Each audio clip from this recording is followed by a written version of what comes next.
آتے ہیں، کبھی یتیم بن کر آتے ہیں، کبھی مسکین بن کر آتے ہیں، کبھی اسیر بن کر آتے ہیں، کبھی روٹیاں لینے آتے ہیں، کبھی جھولا جھلانے آتے ہیں.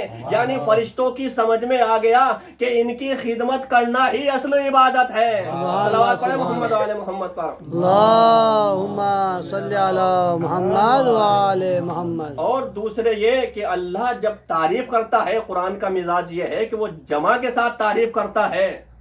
انما ولیکم اللہ ورسولہ والذین آمنوا الذین یقیمون الصلاۃ. لیکن یہاں پر جمع کے ساتھ تعریف نہیں کی ہے، تمام صیغے مفرد کے استعمال کیے ہیں. اگرچہ یہ واحد ہے، نوع انسانی کی طرف سے ہے، لیکن یہاں وحدت نمایاں ہے، اکیلے کی تعریف ہو رہی ہے. اور صرف انہوں نے جو مرضی پروردگار خریدی ہے، اپنا نفس بیچا ہے، ایسے ہی حاصل نہیں ہو گئی ہے، بلکہ ان اللہ اشترى من المؤمنین انفسهم باموالہم. اللہ جو ان سے نفس خریدتا ہے، اپنی مرضی عطا کرتا ہے، ایسے ہی مرضی عطا نہیں کر دیتا ہے، بلکہ ان لوگوں نے التائبون العابدون الحامدون السائحون الراکعون الساجدون الآمرون بالمعروف الناہون عن المنکر والحافظون لحدود اللہ وبشر المؤمنین. بلکہ ان لوگوں کی صفتیں یہ ہیں کہ یہ توبہ کرنے والے ہیں، یہ حمد کرنے والے ہیں، یہ ثنا کرنے والے ہیں، یہ اللہ کی راہ میں نکلنے والے ہیں، یہ رکوع کرنے والے ہیں، یہ سجدہ کرنے والے ہیں. الامرون بالمعروف والناہون عن المنکر، یہ امر بالمعروف کرنے والے ہیں، یہ نہی عن المنکر کرنے والے ہیں، اور یہی مومنین ہیں. یعنی ان لوگوں کی یہ صفتیں ہیں، جن کے اندر یہ صفتیں پائی جائیں تو انہی کے پاس اللہ کی رضا ہے، انہی نے اپنا نفس اللہ کو بیچ دیا ہے. تو یہاں پر اللہ نے مفرد کے ساتھ تعریف کی ہے، وَمِنَ النَّاسِ مَن يَشْرِي نَفْسَهُ ابْتِغَاءَ مَرْضَاتِ اللَّهِ. تو اللہ کا خلیفہ وہ ہونا چاہیے کہ جس کی قرآن تعریف کرے، جس کی قرآن مدح کرے. اور پھر اللہ نے جناب آدم کو زمین پر اتارا.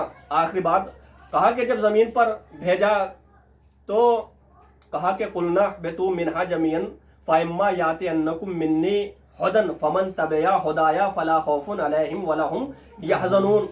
تو جیسے ہی زمین پر اتارا، کہا تو نوع انسانیت کے لیے اللہ نے اجمالاً 3 امور بیان کیے.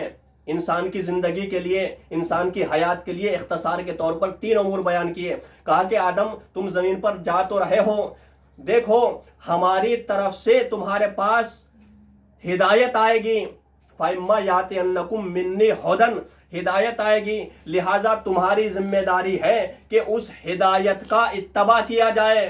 اور جو بھی اس ہدایت کا اتباع کرے گا، اس ہدایت کو حاصل کرے گا، تو اس کے لیے نہ خوف ہے، نہ رنج ہے، نہ پریشانی ہے، اس کے لیے سکون ہی سکون ہے. والذین کذبوا بآیاتنا وکفروا بآیاتنا اولئک اصحاب النار. لیکن جو اس ہدایت سے انکار کرے گا تو وہ اللہ کی نظر میں جھوٹا بھی ہے، اللہ کی آیات کا انکار کرنے والا بھی ہے، اس کا ٹھکانہ جہنم ہے. اب یہاں پر 5ویں امام فرماتے ہیں، تفسیر فرات میں 5ویں امام ارشاد فرماتے ہیں کہ یہاں پر جو یہ ہدایت کا لفظ استعمال ہوا ہے، فَإِمَّا يَأْتِيَنَّكُم مِّنِّي هُدًى، تمہارے پاس ہماری طرف سے ہدایت آئے گی. اس ہدایت سے مراد مولا کائنات علی ابن ابی طالب ہیں.